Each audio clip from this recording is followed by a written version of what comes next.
نیست.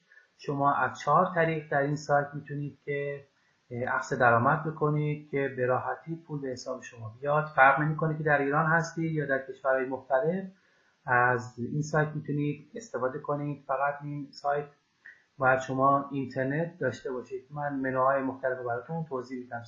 منوی اول داشبورد هست که بهتون نشون میده که از 4 طریق از رول زدن، از اینوایت کردن دوستانتون، یعنی به دوستانتون معرفی کنید و دوستانتون شما رو انتخاب بکنن، از قراردادهایی که میبندید و از ویدیوهایی که تماشا میکنید میتونید کسب درآمد بکنید.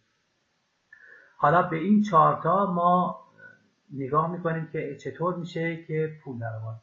منویی که به رول نوشته شده منوی فری هست. داخل منوی فری میشیم ما. در سمت راست تصویر دکمه بنفش رنگی هستش که شما میتونید بزنید، به اتفاقی به شما پول میده. مثلا